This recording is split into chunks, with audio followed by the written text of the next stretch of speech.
Oi, pessoal, tudo bem? Professora Mariana, de História, e a partir de agora nós vamos retomar o nosso conteúdo de Reforma Protestante. E eu falo retomar, né, porque a gente vai ter que relembrar algumas coisinhas que nós trabalhamos em sala, que vocês têm aí na apostila, e também ver conteúdo novo, tá? Para a gente poder encerrar esse módulo.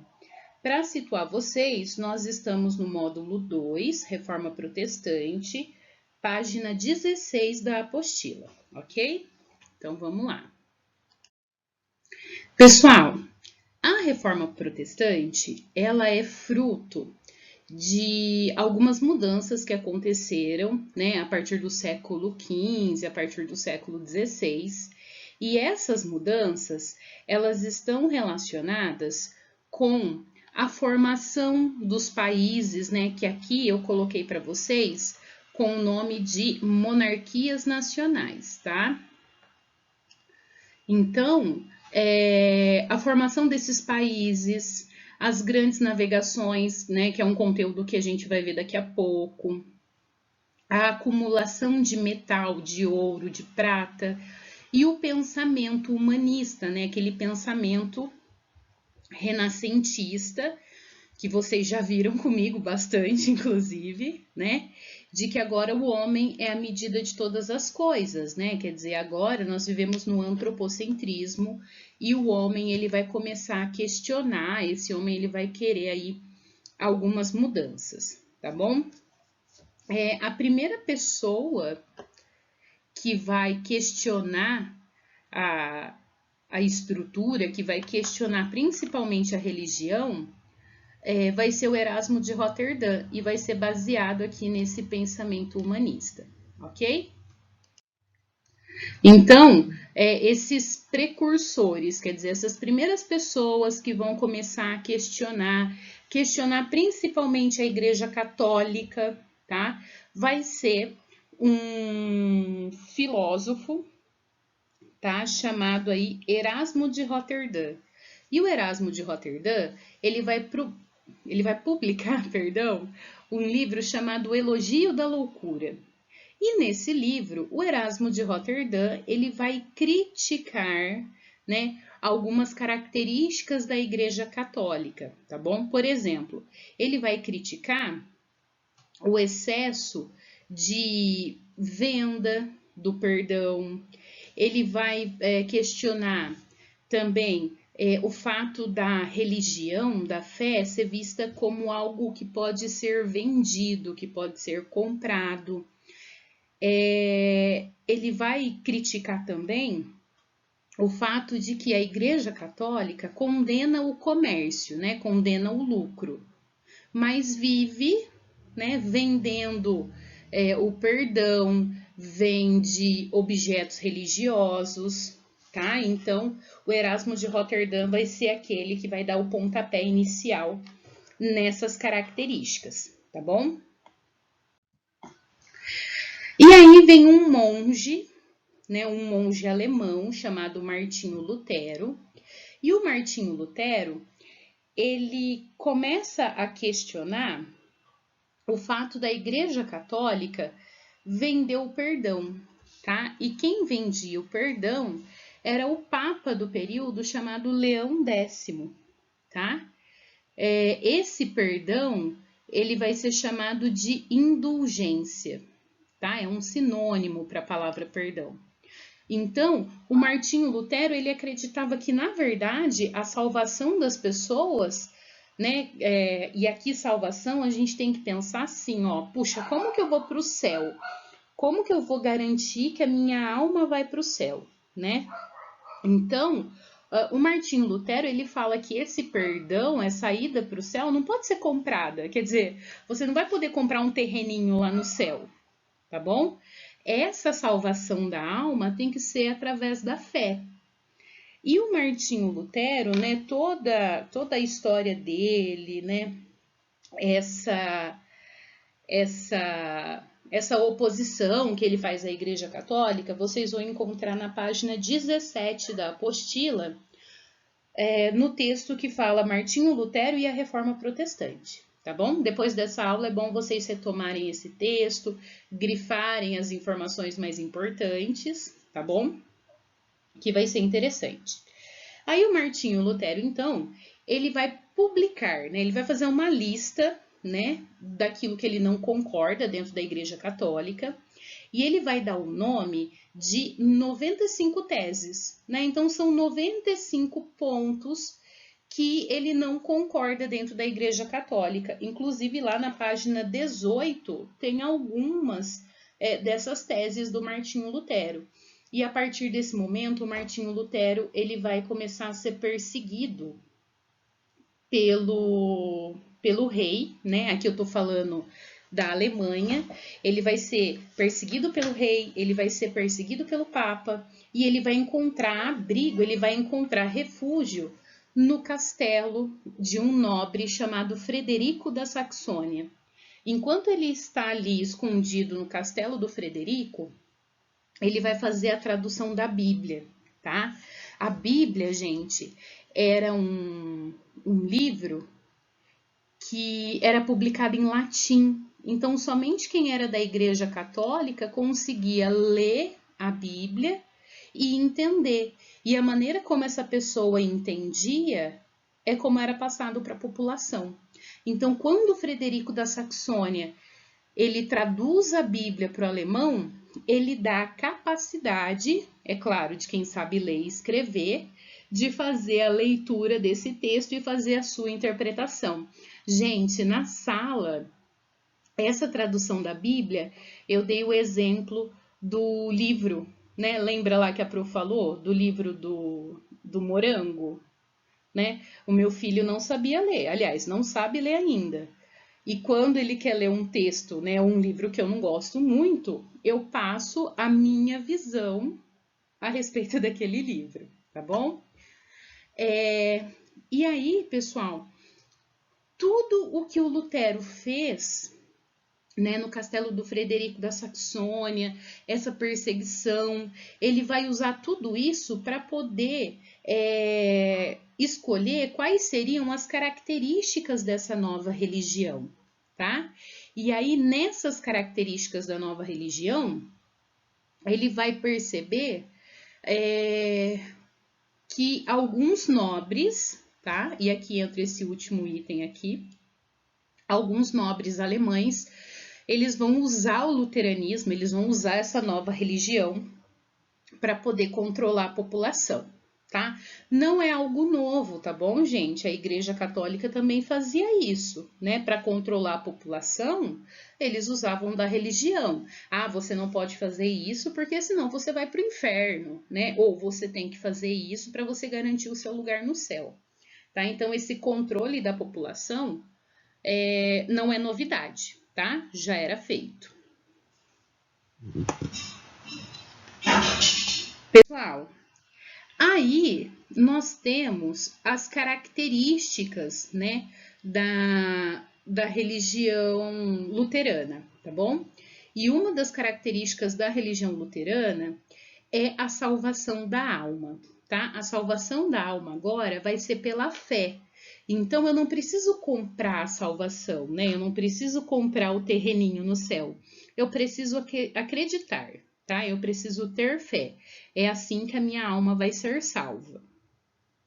O culto, quer dizer, a cerimônia, como se fosse a missa, tá, gente? Para quem é católico, vai ser extremamente simples, vai ser mantido 2 sacramentos, que vai ser o batismo e a Eucaristia. E a Eucaristia, gente, vai ser uma Eucaristia baseada na consubstanciação, tá? O que significa isso? Ó, para ficar mais fácil para vocês, vamos comparar, né?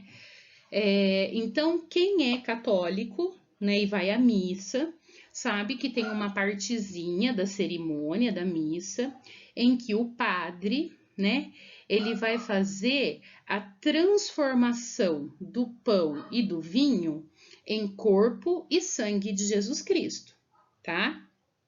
Essa parte da missa acontece uma transubstanciação, ou seja, acontece uma transformação. Na religião luterana, não tem um momento específico, tá? Não tem essa transformação.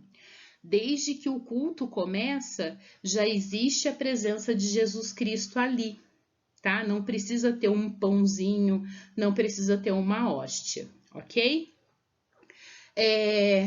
E todas essas características que eu passei para vocês, né, da religião luterana, vai atrair um número muito grande de pessoas, tá? Principalmente da burguesia, né, dos comerciantes, porque a Igreja Católica não gostava dos comerciantes, né? A Igreja Católica via o burguês, via o comerciante como uma pessoa que pudesse afetar o poder da igreja, tá? E aí esses comerciantes, eles vão começar a frequentar a Igreja Luterana. Para evitar um conflito, foi assinado uma paz chamada Paz de Augsburgo, e na Paz de Augsburgo a gente vai ter a liberdade de culto, tá? Então, essa liberdade de culto significa que as pessoas vão poder escolher qual vai ser a sua religião. Tomem cuidado, tá? Por quê? Essa liberdade de culto, essa liberdade religiosa é mais ou menos, tá? Por que é mais ou menos?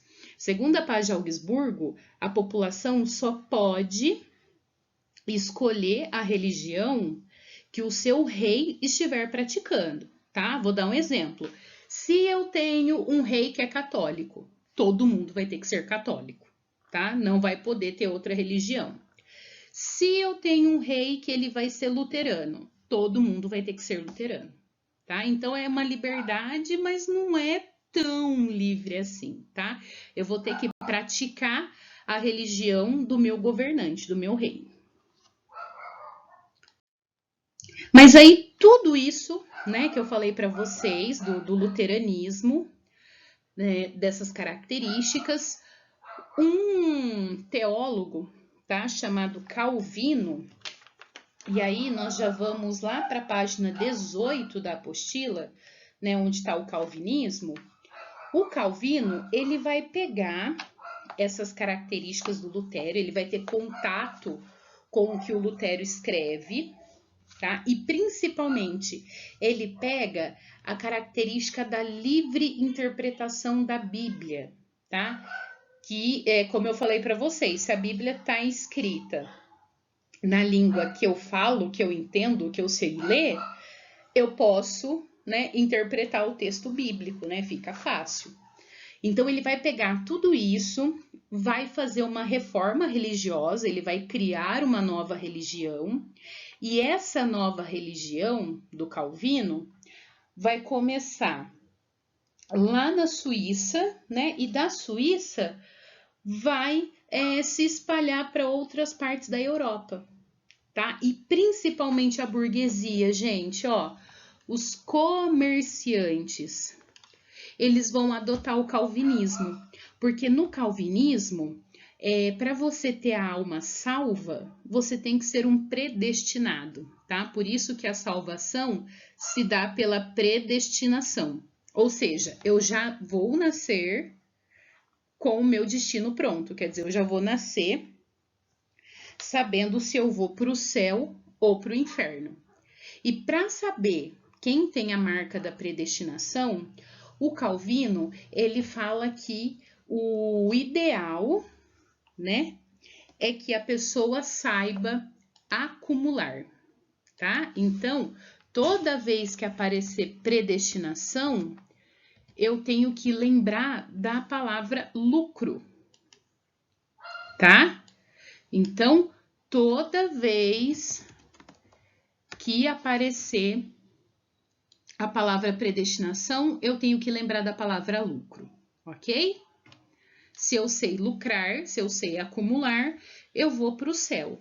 Ah, então quer dizer que eu tenho que ser rico? Eu tenho que ostentar? Eu tenho que mostrar que eu tenho riqueza?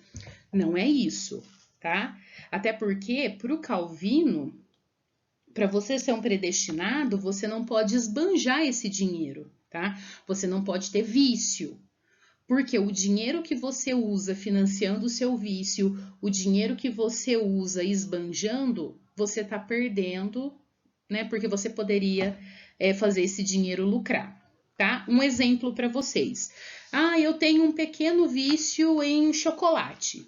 Eu tenho que comer chocolate todo dia, nem que seja um chocolatinho lá daqueles vagabundinho de barzinho, né? Aquelas bolinhas, sabe aquelas bolinhas de futebol, de chocolate, que é pura gordura?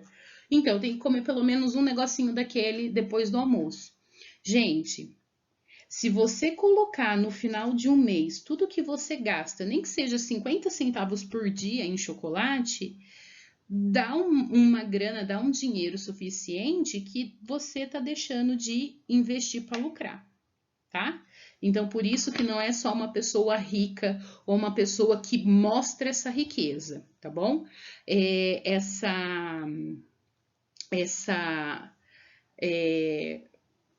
predestinação é saber acumular. E aí, pelo mundo, os calvinistas, eles têm nomes diferentes, tá? A Holanda, a gente não vai trabalhar muito, tá bom? Mas na França vai ser importante para vocês, ó. Porque na França, o calvinista vai ser chamado de Huguenote, né? E eu vou retomar esse termo com vocês, né? Daqui a algumas aulas. Na Inglaterra, nós temos os puritanos. E na Escócia, o calvinista é chamado de presbiteriano, tá? Mas aqui para vocês, os dois mais importantes é o caso da França e o caso da Inglaterra, tá? Esses daqui são os dois mais importantes. E agora, pessoal, né? A gente tá lá na página 19 da apostila. E esse conteúdo é conteúdo novo, tá? Isso daqui vocês não viram comigo, que é a reforma anglicana, tá? A igreja anglicana, ou anglicanismo, como tá na apostila, foi uma religião criada na Inglaterra por esse bonitinho aí da foto, tá? Que é o Henrique VIII. E o Henrique VIII, pessoal, ele era casado com uma nobre da Espanha, chamada Catarina de Aragão. E o Henrique VIII, ele queria ter um menino, tá? Ele queria ter um filho. E ele tinha muito medo da Catarina de Aragão não poder dar um filho para ele, tá? Até então, o Henrique, ele só teve menina, tá? E para conseguir isso, para conseguir ter um menino, ele vai pedir o divórcio, só que a Igreja Católica não aceita, tá? A Igreja Católica não deixa o Henrique VIII se divorciar. Então, o que ele faz? Ele rompe com a Igreja Católica, né? Mais ou menos assim, você não quer me dar o divórcio? Tudo bem. Eu mesmo vou me dar um divórcio dentro de uma igreja nova, né? Que vai ser chamado de Igreja Anglicana. Tá? Ele consegue, depois de criar a igreja anglicana, ele consegue o divórcio da Catarina de Aragão e se casa com uma outra nobre chamada Ana Bolena, tá? E aí, quando ele cria essa nova religião, ele pensa assim, puxa, agora com essa nova religião, eu tenho uma maneira de dominar ainda mais a Inglaterra. Então, ele baixa uma lei, que é essa daqui, ó, o ato de supremacia. E com o ato de supremacia, ele coloca que a igreja vai ficar sob o domínio do Estado. Ou seja, na igreja anglicana, não existe um papa. Quem comanda a igreja anglicana é o rei da Inglaterra, ou seja, é o próprio Henrique VIII. Tá? Traduzindo para vocês. Quem não respeita, né, quem não obedece ao Henrique VIII pelo fato dele ser rei, agora vai obedecer porque ele vai comandar a igreja da Inglaterra, tá? Então, por isso que esse ato de supremacia é tão importante, tá bom? Tá relacionado com domínio. E as características da igreja anglicana, gente, é uma mistura de igreja católica, de igreja luterana, de igreja calvinista, tá? Para vocês terem uma ideia. Na igreja anglicana, e isso nem tem na apostila de vocês, tá, gente? Eu não vou cobrar isso de vocês, tá bom? Mas é só para vocês terem uma ideia da salada que o Henrique VIII ele faz. O Henrique VIII, ele pega a cerimônia da Igreja Católica, né? Os cargos da Igreja Católica. Então, no anglicanismo, nós temos padres, nós temos madres, tá? Ele pega isso da Igreja Católica. Ele pega do luteranismo a característica de não ter imagens, tá? Lá no luteranismo, a gente não pode ter imagem de Jesus, a gente não pode ter nenhum tipo de imagem para não ter idolatria, tá? E ele pega do calvinismo a teoria da predestinação, né, para ser salvo. Então, olha só que salada, olha só que bagunça que o Henrique VIII ele vai fazer, né? Ele vai pegar e vai misturar tudo aquilo que ele acha importante, né, de cada uma das religiões e vai colocar isso na igreja dele, tá? Então, ó, até agora, vocês irão comigo a igreja luterana, a igreja calvinista e a igreja anglicana.